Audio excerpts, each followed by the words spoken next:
S rebel ಟಿವಿಯಲ್ಲಿ ಈ lovey dovey ಪೊಲೀಸಪ್ಪನ lovey dovey ಮಾಹಿತಿಯನ್ನು ಆ್ಯಕ್ಚುಲಾಗಿ ಏನು ಅನ್ನೋದು ಈಗ ಆಲ್ರೆಡಿ ನಿಮಗೆಲ್ಲರಿಗೂ ಗೊತ್ತಿದೆ. ಪೊಲೀಸಪ್ಪ ಅಮಾನತಾಗಿದ್ದಾನೆ.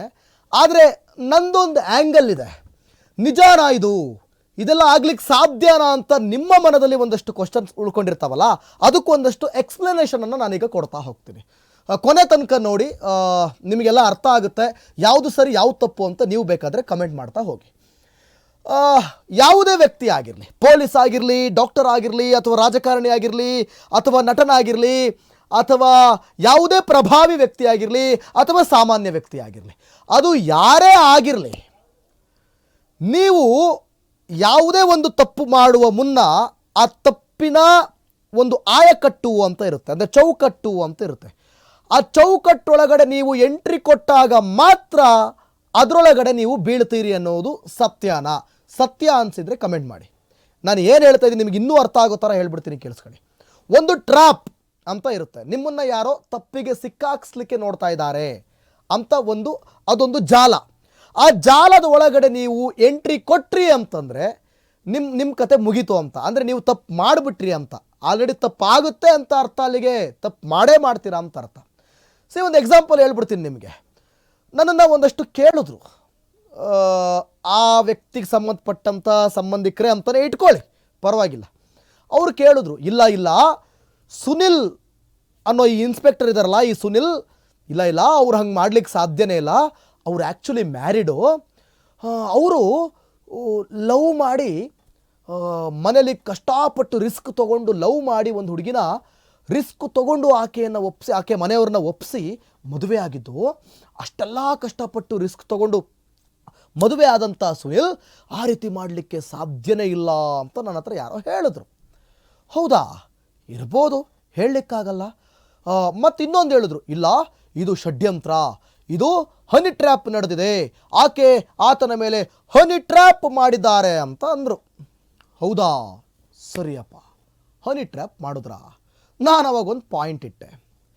ಯಾವುದೇ ಒಬ್ಬ ವ್ಯಕ್ತಿಯನ್ನು ಒಂದು ಹುಡುಗಿ, ಯಾವುದೇ ಒಬ್ಬ ಯುವಕನನ್ನು ಒಂದು ಯುವತಿ, ಅಥವಾ ಯಾವುದೇ ಯುವತಿಯನ್ನು ಒಬ್ಬ ಯುವಕ ಹನಿ ಟ್ರ್ಯಾಪ್ಗೆ ಒಳಪಡಿಸ್ಬೇಕು ಅಂದರೆ ಫಸ್ಟ್ ಆತ ಅಥವಾ ಆಕೆ ಆತ ಈಕೆಯನ್ನು ಕಾಂಟ್ಯಾಕ್ಟ್ ಮಾಡಲೇಬೇಕು. S R no? ಕಾಂಟ್ಯಾಕ್ಟ್ ಮಾಡಿದಾಗ ಮೊದಲಿಗೆ ಒಂದು ಮೆಸೇಜ್ ಅಂತ ಶುರುವಾಗುತ್ತೆ. ಆ ಮೆಸೇಜ್ ಫ್ಲರ್ಟ್ ಆಗಿ ಬದಲಾಗುತ್ತೆ. ಆ ಫ್ಲರ್ಟ್ ಹೋಗ್ತಾ ಹೋಗ್ತಾ ಲವ್ ಥರ ಟರ್ನ್ ಆಗುತ್ತೆ. ಆ ಲವ್ ಹೋಗ್ತಾ ಹೋಗ್ತಾ ಸ್ವಲ್ಪ ಪ್ರೈವೇಸಿ ಮ್ಯಾಟ್ರಿಗೆ ಕೈ ಕಾಲು ಹಾಕೋ ಥರ, ಅಂದರೆ ಮ್ಯಾಟ್ರು ಪ್ರೈವೇಸಿವರೆಗೂ ಹೋಗುತ್ತೆ. ಆಗ ಅಲ್ಲಿವರೆಗೂ ಬಂತು ಅಂತಂದಾಗ ಯಾವುದೇ ಆತ ಆಗಲಿ ಅಥವಾ ಯಾವುದೇ ಆಕೆ ಆಗಲಿ ಅಲ್ಲಿಗೆ ನಿಲ್ಲಿಸ್ಬಿಡ್ಬೇಕು. ಓಕೆ, ಇದು ಯಾಕೋ ಮುಂದುವರಿತಾ ಇದೆ, ಇದು ತಪ್ಪು, ನಾನು ಮ್ಯಾರಿಡು, ನನಗೆ ಮದುವೆಯಾಗಿ ಮಕ್ಕಳಿದ್ದಾರೆ, ಇವಳು ಯಾರೋ ಈ ಥರ ನನಗೆ ಮೆಸೇಜ್ ಮಾಡ್ತಾಳೆ, ಅಥವಾ ಅವನು ಯಾರೋ ನನಗೆ ಈ ಥರ ಮೆಸೇಜ್ ಮಾಡ್ತಾ ಇದ್ದಾನೆ ಅಂದಾಗ ಅದನ್ನು ಅಲ್ಲಿಗೆ ನಿಲ್ಲಿಸಬೇಕು. ನಿಲ್ಲಿಸಿ ಇಗ್ನೋರ್ ಮಾಡಿ, ಬ್ಲಾಕ್ ಮಾಡಿ ಬಿಸಾಕಿದ್ರೆ ಹೆಂಗೆ ನೀವು ಆ ಹನಿ ಟ್ರ್ಯಾಪ್ ಒಳಗಡೆ, ನೀವು ಆ ಜಾಲದೊಳಗಡೆ ಸಿಕ್ಕಾಕೊಳ್ತೀರಾ? ಇಗ್ನೋರ್ ಮಾಡಿದ್ರೆ ಮುಗಿದೋಯ್ತಪ್ಪ, ಬ್ಲಾಕ್ ಮಾಡಿ. ಅಲ್ಲಿ ಸ್ಟಾರ್ಟ್ ಆಗುತ್ತಲ್ಲ, ಪ್ರೈವೇಸಿಗೆ ಎಂಟ್ರಿ ಆಗುತ್ತಲ್ಲ ಮ್ಯಾಟರ್ಗೆ. ಆಗ ನೀವು ಏನಾದರೂ ಚಿನ್ನ, ಚಿನ್ನ, ಕಂದ, ಡಾರ್ಲಿಂಗ್, ಚಿನ್ನ, ಮುದ್ದು ಅನ್ಕೊಂಡು ಏನಾದರೂ ಶುರು ಮಾಡಿದ್ರೆ ಆಗ ನೀವು ಆ ಜಾಲದ ಒಳಗಡೆ ಎಂಟ್ರಿ ಕೊಟ್ಟಾಯಿತು ಅಂತಲೇ ಅರ್ಥ. ಆಲ್ರೆಡಿ ಒಂದು ಹೆಜ್ಜೆ ಇಟ್ಬಿಟ್ಟಿರ್ತೀರಾ. ಆ ಥರ ಪ್ರೈವೇಸಿ ಎಂಟ್ರಿ ಕೊಟ್ಟ ಮೇಲೆ ಅಲ್ಲಿ ನೀವು ಮಾತು ಶುರುವಾಯಿತು ಅಂತಂದರೆ 2 ಹೆಜ್ಜೆನೂ ಇಟ್ಟಾಯಿತು, ಮತ್ತು ವಾಪಸ್ ಬರೋಕ್ಕಾಗಲ್ಲ. ಸೊ ಏನಾಯಿತು, ನೀವು ಚಿನ್ನ, ಮುದ್ದು ಅಂದ್ಕೊಂಡು, ಲವ್ ಯು, ಬಂಗಾರ ಅಂದ್ಕೊಂಡು, ಕಿಸ್ ಸಿಂಬಲ್ ಏನು ಕಳಿಸೋದು, ಹಾರ್ಟ್ ಸಿಂಬಲ್ ಏನು ಕಳಿಸೋದು ಎಲ್ಲ ಮಾಡಿಬಿಡ್ತೀರ. ಆವಾಗ ಒಂದಿನ ಅವಳು ಅಥವಾ ಅವನು ಬಾ ಅಲ್ಲಿ ಸಿಗೋಣ ಇಲ್ಲಿ ಸಿಗೋಣ ಅಂತ ಕರೀತಾರೆ, ಹೋಗ್ತೀರಾ. ಏನೋ ಖುಷಿ, ಎಂಜಾಯ್, ಅಫೇರ್ ಅಂತನೋ ಏನೋ ಹೋಗ್ತೀರಾ. ಹೋದ್ಮೇಲೆ ಅಯ್ಯಯ್ಯೋ ಅವಳು ಬರ್ತಾಳೆ, ಮಕ್ಕಕ್ಕೊಂದು ಬಟ್ಟೆ ಕಟ್ಕೊಂಡು, ಅಥವಾ ಅವನ ಮಕ್ಕಕ್ಕೊಂದು ಬಟ್ಟೆ ಹಾಕ್ಕೊಂಡು ಬಂದುಬಿಡ್ತಾನೆ.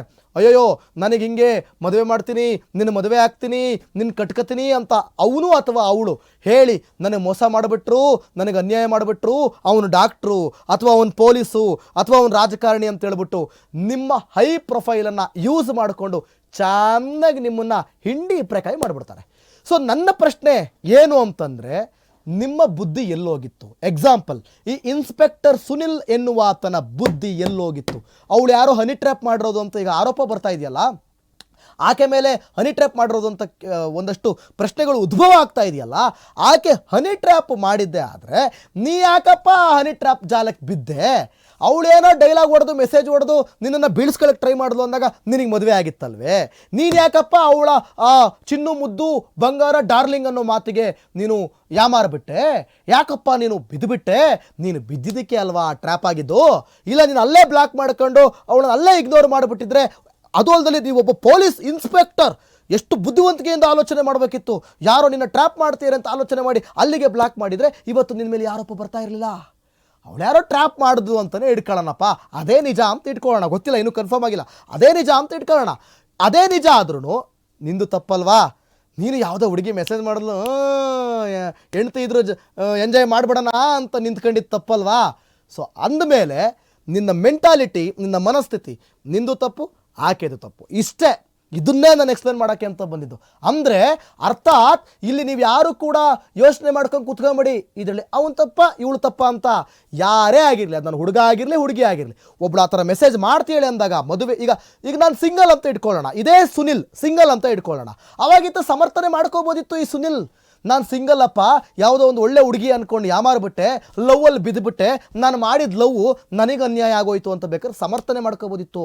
ಲವ್ ಮಾಡಿ ಕಷ್ಟಪಟ್ಟು ಮನೇಲಿ ಒಪ್ಪಿಸಿ ಮದುವೆ ಆದಮೇಲೆ ಇವರು ವಾಪಸ್ ಇನ್ನೊಂದು ಯಾವುದೋ ಹುಡುಗಿ ಮಾಡಿದ್ಲು, ಮೆಸೇಜ್ ಮಾಡಿದ್ಲು ಬಿಟ್ಟು ಅಲ್ಲಿ ಗಿಂಚ್ಕೊಂಡು ಮೆಸೇಜ್ ಮಾಡಿಬಿಟ್ರೆ ನಾವು ಅದನ್ನು ಟ್ರ್ಯಾಪಲ್ಲಿ ಸಿಕ್ಕಾಕೊಂಡ್ರು ಪಾಪ ಅನ್ನೋಕ್ಕಾಯ್ತದೆ. ನಿಂಗೆ ಯಾಕಪ್ಪ ಬೇಕಿತ್ತು ಅನ್ಬೋದು ಅಷ್ಟೇ. ಯಾಕಪ್ಪ ಬೇಕಿತ್ತು? ಮನೇಲಿ ಹೆಂಡ್ತಿ ಇದ್ಮೇಲೆ ಇದೆಲ್ಲ ಯಾಕೆ ಇದ್ರೊಳಗೆ ಬೀಳಬೇಕಿತ್ತು? 1000 ಜನ ಟ್ರ್ಯಾಪ್ ಮಾಡೋಕ್ಕೆ ಬರ್ತಾರೆ, ನೀ ಯಾಕಪ್ಪ ಬಲಿ ಆಗ್ತೀಯಾ? ಬ್ಲಾಕ್ ಮಾಡಿ ಬಿಸಾಕು. ಇದು ಆ್ಯಕ್ಚುಯಲ್ ಸತ್ಯ. ಇದು ಈಗ ನೀವು ಕೇಳೋದಾದರೆ ನನ್ನ ಯಾರು ತಪ್ಪು ಯಾರು ಸರಿ ಅಂತ, ಇದರಲ್ಲಿ ಅವ್ರ ತಪ್ಪು ಇವ್ರ ತಪ್ಪು ಅಂತ ಬರಲ್ಲ. ಒಂದು ವೇಳೆ ಅವಳೇನಾದರೂ ಹನಿ ಟ್ರ್ಯಾಪ್ ಮಾಡುವಂಥ ಗಿರಾಕಿ ಆಗಿದ್ರೆ ಅದಕ್ಕೆ ಅವಳು ಶಿಕ್ಷೆ ಆಗುತ್ತೆ, ಅದಕ್ಕೆ ಅವಳು ಶಿಕ್ಷೆ ಕಟ್ಟಿಟ್ಟ ಬುತ್ತಿ. ಆದರೆ ಕಟ್ಟಿಟ್ಟ ಬುತ್ತಿ ಅದು ಶಿಕ್ಷೆ ಅವಳಿಗೆ.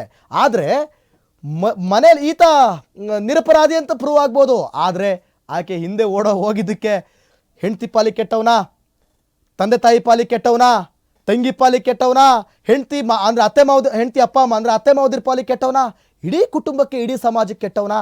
ಅದರಿಂದ ಆಚೆ ಬರೋಕ್ಕಾಗತ್ತಾ? ಆಗಲ್ಲ. ಸೊ ಇದು ಪಾಯಿಂಟ್ ನಮ್ಮದು. ಸೊ ಒಟ್ಟಿನಲ್ಲಿ ಇರಲಿ, ನೋಡೋಣ ಅದೇನು ಹನಿ ಟ್ರ್ಯಾಪೋ ಪನಿ ಟ್ರ್ಯಾಪೋ ಅಥವಾ ಅಮಾನತಾಗಿರೋದಂತೂ ಸತ್ಯ, ಅಮಾನತ ಆಗಿ ಹೋಗಿದೆ.